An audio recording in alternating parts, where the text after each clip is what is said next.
নমস্কার, আপনারা দেখছেন আরডি নিউজ। আমি সঙ্গে রয়েছি শ্বেতা।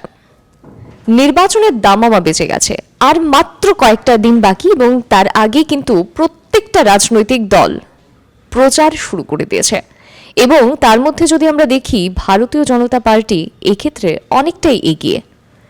এখানে দেখা যাচ্ছে যে প্রত্যেক দিনই রাজ্যে কেন্দ্রীয় নেতৃত্ব থেকে শুরু করে তাবড় তাবড় নেতারা রাজ্যে আসছেন।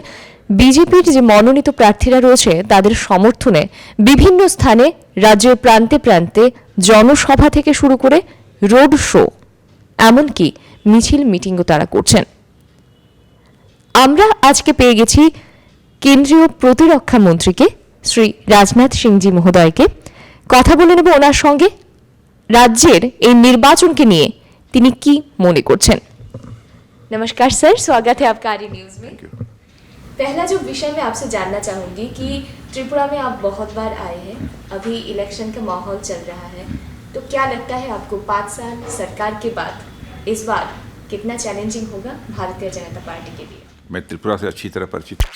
पहले जो गवर्नमेंट थी हमारी भारतीय जनता पार्टी की, जो 2018 में आई थी, विप्लव देव यहाँ के चीफ मिनिस्टर थे, उन्होंने बहुत ही अच्छा काम किया था। और लॉ एंड ऑर्डर सिचुएशन, यानी जिसे बोलते हैं कि कानून और व्यवस्था की स्थिति, काफ़ी यहाँ पर अच्छी हुई है। और मैं मानता हूँ कि किसी भी राज्य के विकास की पहली शर्त यही होती है कि कानून व्यवस्था के हालात बेहतर होने चाहिए। तो कानून और व्यवस्था के हालात बेहतर होने के कारण विकास के काम भी तेजी के साथ त्रिपुरा में हुए हैं। अब हमारी गवर्नमेंट की जिम्मेदारी मानिक साहा के ऊपर है। चीफ मिनिस्टर के रूप में अच्छी तरह बखूबी वो अपनी जिम्मेदारी का निर्वाह कर रहे हैं। और आज भी कानून और व्यवस्था की स्थिति, लॉ एंड ऑर्डर सिचुएशन काफ़ी अच्छी है और डेवलपमेंट का काम भी तेज़ी के साथ चल रहा है। लोग बीमार हो जाते थे, गरीबी होने के कारण अपना इलाज नहीं करा पाते थे। अब उनको आयुष्मान भारत कार्ड जो है दिया जा रहा है, 5 लाख रुपए तक का वह मुफ्त इलाज उनका जो हो सकता है। यह सब सारी सुविधाएं जो गवर्नमेंट ने दी है, उसका इम्पैक्ट लोगों के ऊपर है। कोरोना के क्राइसिस के दौरान, कोरोना पैंडेमिक के दौरान भी जिस तरीके से गवर्नमेंट ने चीज़ों को हैंडल किया है, उसको भी लेकर लोगों के अंदर बेहद खुशी है। और हमारे प्राइम मिनिस्टर ने तो लगभग अधिकांश परिवारों में बिल्कुल मुफ्त राशन, फ्री ऑफ कास्ट राशन, और कोरोना समाप्त हो जाने के बाद आज भी लोगों को मिल रहा है। तो इसकी तो कोई कल्पना भी पहले नहीं करता था। इन सब सारी चीज़ों का, इन सारी स्कीम्स को जिस तरीके से इम्प्लीमेंट किया गया है, उसका एक पॉजिटिव इम्पैक्ट लोगों के ऊपर है। इसलिए मैं पूरी तरह से कॉन्फिडेंट हूँ कि यहाँ पर भारतीय जनता पार्टी की गवर्नमेंट बनेगी और भारतीय जनता पार्टी को यहाँ पर क्लियर मेजॉरिटी हासिल होगी। हम देख रहे थे कि त्रिपुरा में बहुत साल सीपीएम का राज था, उसके बाद अभी वो लोग कांग्रेस के साथ गठबंधन किए हैं।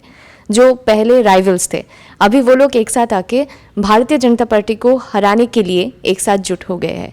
क्या लगता है आपको, कितना चैलेंजिंग होगा ये विषय? इसका मतलब दो कमज़ोर लोग मिलकर, दो कमज़ोर व्यक्ति हों साथ मिलकर, वो ताकतवर नहीं हो सकते हैं कभी।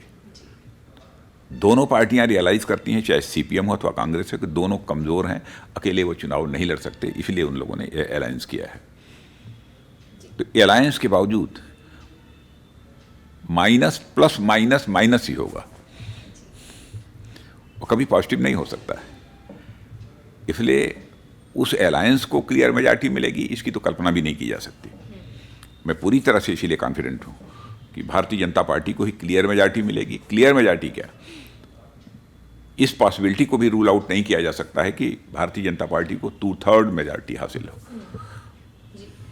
हम ये देख रहे थे कि अभी जो एडीसी एरिया जो है वहाँ पे तिपरा मोथा एक लोकल पार्टी है जनजातियों का, वो वहाँ पे राज कर रहे हैं। वो लोग अभी विधानसभा इलेक्शन में भी लड़ने के लिए तैयार है। ये तिपरा मोथा जो पार्टी है, वो लोग भारतीय जनता पार्टी को कितना थ्रेट दे सकते हैं, क्या बोलते हैं? मुझे लगता है कि आदिवासी समाज भारतीय जनता पार्टी को कोई थ्रेट नहीं देगा, बल्कि भारतीय जनता पार्टी को सपोर्ट करेगा, क्योंकि आदिवासी समाज के लिए भी हमारी गवर्नमेंट ने बहुत कुछ किया है। यहाँ तक कि पहली बार इस देश ने यदि किसी को राष्ट्रपति चुना है तो आदिवासी समाज से ही राष्ट्रपति चुना है। इस हकीकत को लोग भी अच्छी तरह समझते हैं। अब सीपीएम कांग्रेस के लोगों ने विरोध किया था उस समय,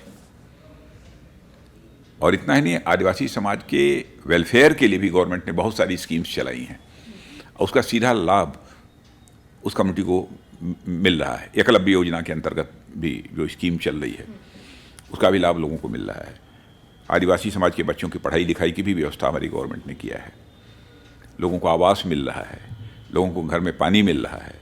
जिनको नहीं मिला है उनको निश्चित रूप से 2024 समाप्त होते होते हर घर में पाइप्ड वाटर भी पहुंच जाएगा, और जिनको अभी तक आवास नहीं मिला है, मकान नहीं मिला है, उनको 2024 तक सबको आवास भी मिल जाएगा। हम थोड़ा हटके क्वेश्चन करना चाहते हैं कि आप एज ए डिफेंस मिनिस्टर क्या कहेंगे। त्रिपुरा एक बॉर्डर स्टेट है, मतलब वहाँ पे बांग्लादेश का बहुत सारा बॉर्डर यहाँ पे जुड़ा हुआ है, तो एज ए डिफेंस मिनिस्टर ये कितना कठिन है कि त्रिपुरा को इंडिया में सुरक्षित रखना। नहीं, त्रिपुरा के लोग नेशनलिस्ट हैं। इतनी सारी मुसीबतों को झेलने के बावजूद वो जो भारत की मिट्टी के साथ जुड़े हुए हैं, भारत की मिट्टी के प्रति उनके दिल में प्यार है, इसलिए इस बारे में तो सोचा ही नहीं जा सकता कुछ नेगेटिव। मैं कॉन्फिडेंट हूं। और एक विषय में आपसे जानना चाहूँगी, एकदम लास्ट में आ चुके हैं हम, आप लोग अगर इस बार सरकार में आएंगे, विजन डॉक्यूमेंट हमने पहले देखा था, इस बार क्या होगा एजेंडा, क्या रखेंगे लोगों के सामने? लॉ एंड ऑर्डर की सिचुएशन ये तो बेहतर बराबर बनी रहे, पहली कोशिश हमारी ये होगी, और यहाँ के नौजवानों के हाथों को एम्प्लॉयमेंट मिले, रोज़गार मिले, ये हमारी कोशिश होगी।